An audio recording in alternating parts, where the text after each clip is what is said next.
salaam les gars maa ngi leen di bëggee di leen ziar di ñëw nag ci match bi nga xam ne moo doon dox ci diggante Angleterre ak Sénégal foofu ca City Ground terrain Nottingham Forest match la boo xam ne nag depuis ay weer a ngi nii ñu ngi koy waajal bañ ko dalee wax yàgg na trop même Sénégal sax jëluñu ko à la légère seen équipe type la ñu indi Angleterre bon par contre Thomas Tuchel coach bu bees la bon peut-être pour Pape Thiaw aussi mais Pape Thiaw moo ko ëpp ay repère moom dafa mel ne dafay ñëw di chercher donc moom mën nañ ne 11 bu xaw a expérimental la fi teg mais quand même le Sénégal a fait le match de l'année top performance de la part de nos lions dem biir Angleterre am ndam c'est une première dans l'histoire pour une sélection africaine ñu ne déet na waaye Sénégal mi ngi toll ci 22 matchs yoo xam ne amul défaite muy lu exceptionnel fi mu toll nii moom képp kuy sénégalais mën nañoo wax ne sa xol sedd na match la boo xam ne gis nañ ne bon dañoo joxe coup d'envoi 6 minutes lañ joué rek Angleterre dugal grâce à Harry Kane Ismaïla Sarr égalisé peu avant la mi-temps deuxième mi-temps bi aussi dañ ci dugg tuuti rek mën nañu ne kii di Habib Diarra daal di dugal deuxième bi ñu dem aussi ba fin temps ki nga xam ne moom mooy Cheikh Tidiane Sabaly ancien joueur de génération foot nekk fële ca Metz daal di dugal troisième bi donc mu permettre Sénégal mu gagner victoire bu précieux bu am importance digganteem ak Angleterre. Les gens disent que match amical kese la il ne faut pas s'emballer non c'est que c'est-à-dire attention match amical yi nii non seulement points yi ngi ciy am dafay différent bu fekkonte ne da ngay football ak benn membre top 10 ngay football ak keneen koo xam ne dafa nekk ci top 30 top 40 et cetera points yi ngay am du nekk benn c'est-à-dire ñun bu ñu dooroon Irlande li ñu am ci points victoire bii ñu am ci Angleterre moo ëpp lu mu ñuy apporter donc victoire bu am importance la surtout ci point de vue classement FIFA bi ndaxte Sénégal ba léegi mi ngi 19e il se peut que weer bii di ñëw bu fekkonte ne defaraat nañ beneen classement mën na am sax mu yéeg 18e wala 17e pourquoi pas loolu rek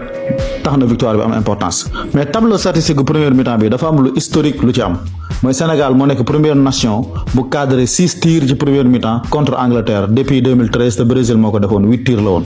Parlons du match nag déjà match bi li ma ci seetlu d'abord mooy discipline tactique rigueur ak combativité sénégalais yi t'as comme l'impression que match demi-finale coupe du monde lañ doon football c'est normal nag parce que booy xool dañ doon footballaale ak défaite bi nga xam ne moom la ñu Angleterre dooroon ci mondial Qatar bi weesu 3-0 c'était un peu humiliant ça a été compliqué pour nous donc depuis boobu ba léegi match boobu noonu mën nañ ne dañ ko lokk Angleterre lii dañ ko guuxaloon il fallait mu génn ñu wan ko ne ko dooroon nga ñu mais à l'heure actuelle màgg nañ te mënatooñu Angleterre nag indi na tous ses meilleurs éléments quand même y a di Bukayo Saka Harry Kane Jude Bellingham dugg na deuxième mi-temps am na ay minutes yu bari donc rien que pour ça rek jàpp nañ ne un très bon Angleterre lañ gagné coaché par un très grand technicien tacticien muy Thomas Tuchel donc victoire bi du lu ndaw te Pape Thiaw boo ko xoolee xool Tuchel seeni parcours en termes d'expérience ndam lii moom it ndam la lu am solo ci moom mu wane audace maturité ak nag am ay idées yu claires vraiment lii moom je l'ai vu quelque part ci Facebook bi mais wax na dëgg Pep Guardiola Pape Thiaw c'est le football plaisir en tout cas jeu bu plaisant le Sénégal doon football bal bi da doon daw di circuler normal moom de ma part personnelle gis naa ne ndam li ndamam la Sénégal nekk na première nation africain bu am ndam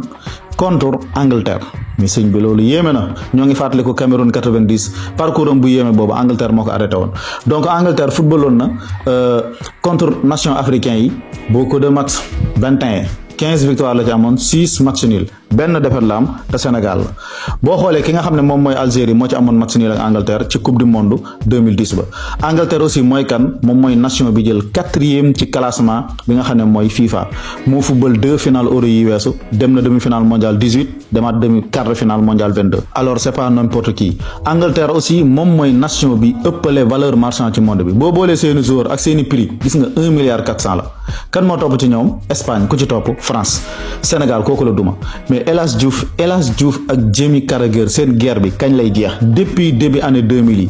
nous sommes en 2004 2005 2003 affaire yooyu jamono jooju ba léegi El Hadj Diouf ak Carragher amuñu jàmm Diouf mayal waaji jàmm vraiment yaa gagné on est derrière vous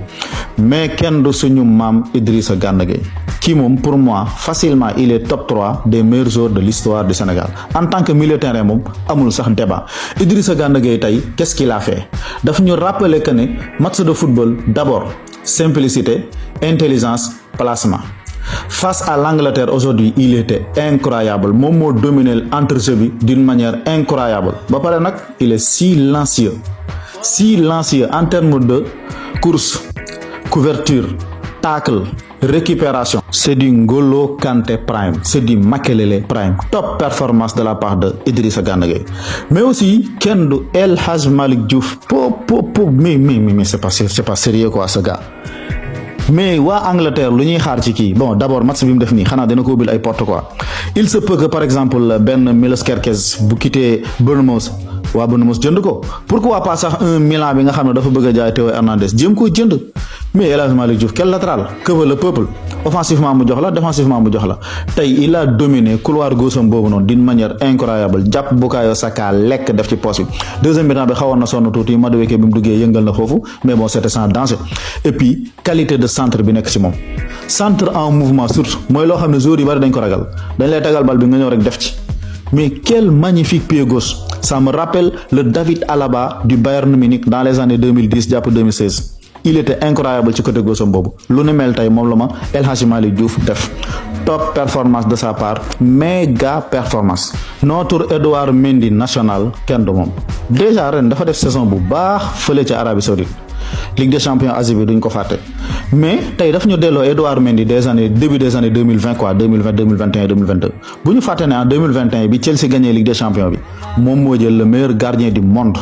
moo tax Lilian Gatton doon ko wax ca tiro bii ba te tiro bii ba contre Égypte naam Sadio Mané mi dugal penalty bi mais Edouard Mendy moom moo def arrêt bi nga xam ne moo gënoon a difficile. Face à une attaque anglaise composée de Bukayo Saka, Iberechi Eze, Harry Kane nga réussir def performance bu mel nii mais Edouard Mendy yaay kilifa, tu es incroyable, top performance de ta part. Fàttali nga ñu vraiment ce niveau bi nga amoon dans les années 2020 2021 2022. Jeu de passe bi mu amee nag n'en parlons même pas, respect. Mais par contre Lamine Camara aussi a fait beaucoup de pertes de balles aujourd'hui, surtout ci première mi-temps bi ak ci les 30 premières minutes. Taxoon na ba Angleterre booy xool en termes de construction Sénégal dañ leen a indil benn jeu bu metti bu tàng jër, surtout impact bi nga xam ne Gana Gueye doon na ko mettre ak pressing bi, notamment aussi Habib Diarra, quel match de sa part. Mais bon boo xoolee ci milieu bi mennum Lamine Camara moo xamoon na noyé, moo tax dès le début de match dafa perte de balle, après ci lañ jël bi amaana yeneen perte de balle yoo xam ne Angleterre créé na fa 2-3 occasions un peu dangereuses, mais après réglé nañ loolu ci deuxième mi-temps bi. Top performance nag de la part de Habib Diarra, quel joueur, kooku moom boo koy seetaan da ngay yaakaar ne waa Angleterre ñoo ko formé.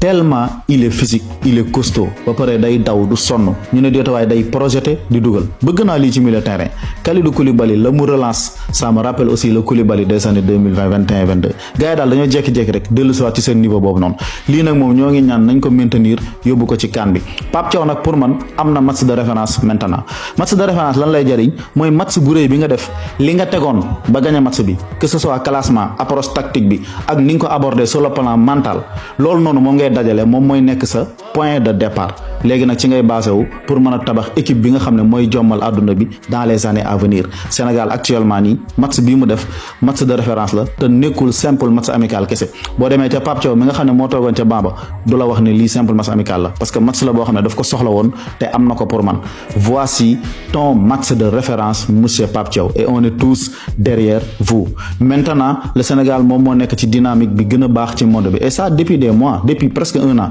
Ñun ñoo toog 22 matchs yu tegaloo amuñu defet,